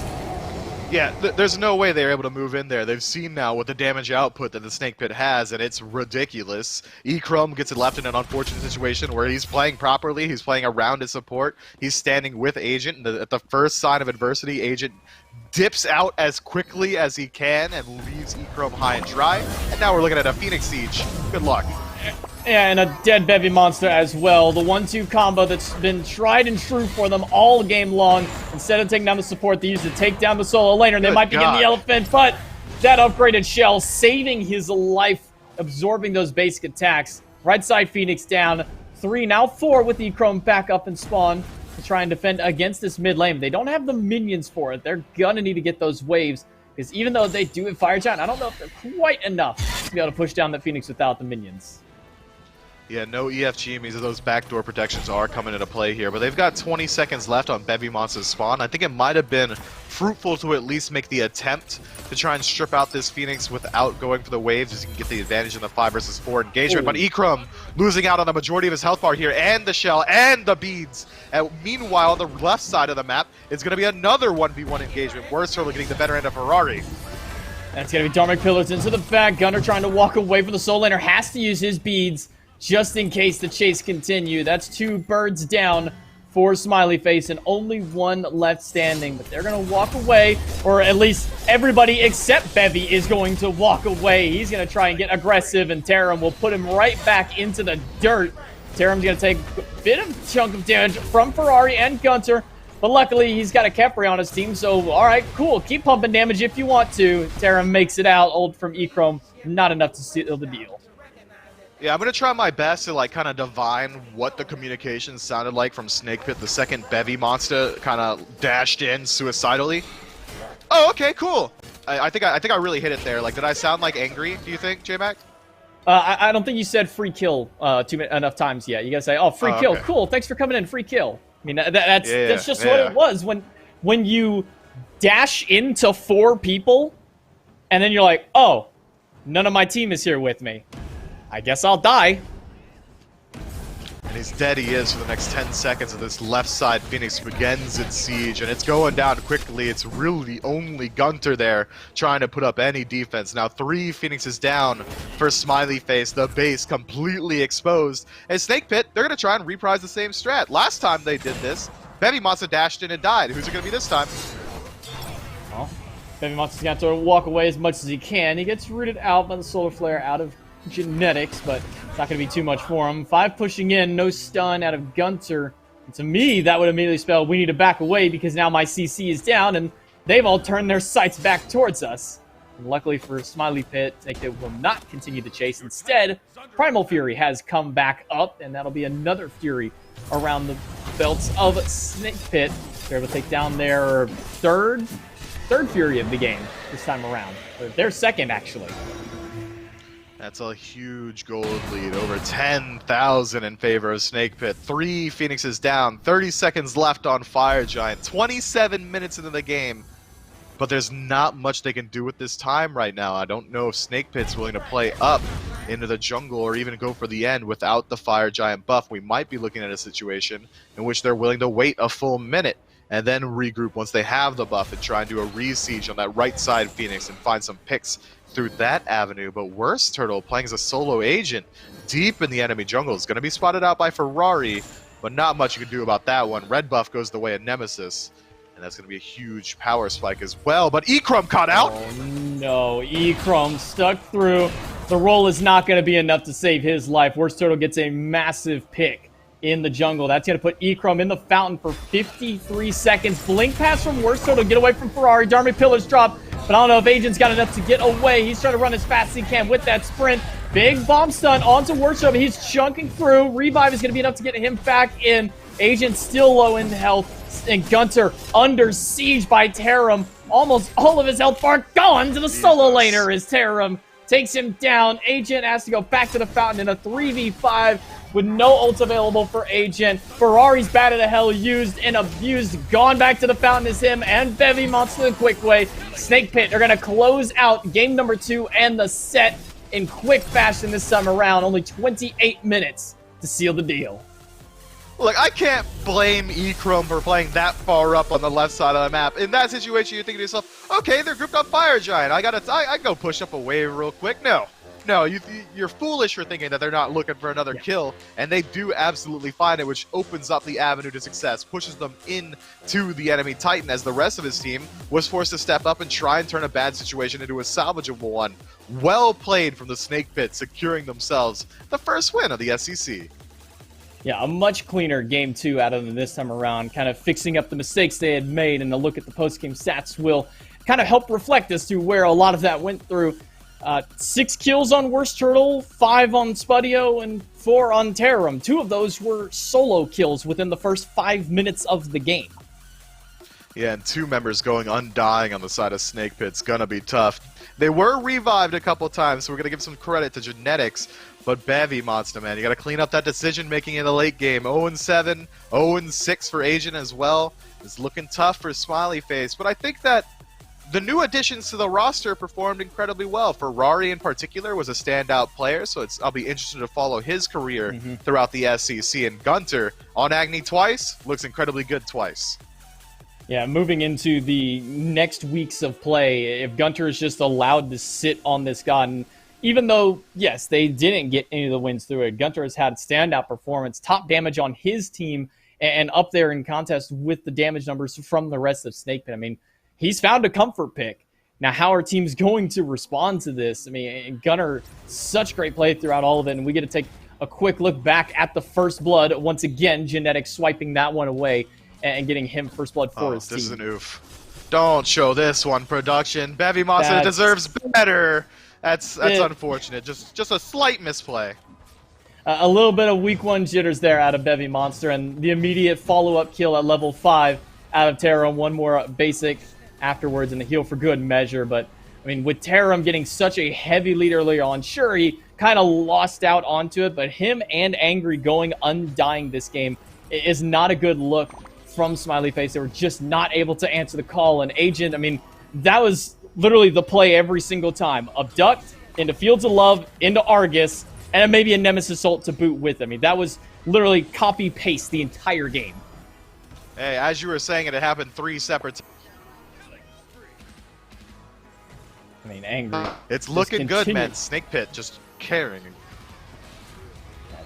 Genetics with another very quick revive onto that one. I mean, we got to give credit where credit's due onto that one. I mean, Genetics played lights out on this Kepri both games. Clutch revives anytime that they were needed onto. And Snake Pit are looking probably better than they have from Phase 3. And getting a win week 1 of the of Phase number 4 is going to put them in hot contests for the top seeds of the EU. Yeah, always nice to start off on the right foot, right? And Snake Pit absolutely do that here, finding a 2-0. Maybe they try and go for a little bit of a undefeated split here in the SCC. Nice to keep track of what's going on down here. It's always interesting to see a new change up in the meta after being exposed to so much of the SPL. Taking a look at the schedule here, we've got a couple more games lined up out of Europe today. And so on Saturday, we got the Poppies versus Picarinus 2. That's going to be exciting over at 7 p.m. And then Smileyface going to get another shot at finding a win up against Belt Slap. Best of luck there, boys. Best of luck. Yeah, that's going to be a difficult one for Smileyface. Really, still a difficult task for any of the teams out of Europe. Everybody's hometown favorites, the Poppies. I mean, everybody loves tuning into them, and they're going to go up against their SOC running up counterparts here with Picarinus, who they were the first seed SOC coming into playoffs round 3, and now they're in the SCC this time around. So we'll see what kind of a rise they can make, because they had a strong performance in the playoffs last time around. So we'll see just how they're able to perform coming into their first official SCC match of the split. Yeah, where did Picarinus finish up in those finals there? Was it 2nd place, if I'm remembering right, J-Mac? Yeah, something along those lines for them. I mean, Picarinus, they, even though we have these SOC teams coming up in SCC, they automatically get assumed they're started kind of at the bottom tiers, but we've had teams like, I don't know, let's think of another one, gone to Tahiti, also was the SOC team in their respective playoffs, and they made it to the finals last time around, and they've made standout performances onto it. So just because it is SOC teams doesn't mean that they are playing at the lower caliber than the SEC teams. It means that they just had a little bit of a later start onto it. So we'll see how Picari Noobs go up against the Poppies, who are, let's be real, the fan favorites among, I think, everybody. But that's going to do it for us here for the EU SCC today. We're going to throw it to a little bit of a break, but don't go anywhere. The action's about to kick off with the SPL. We'll be back in just a few minutes.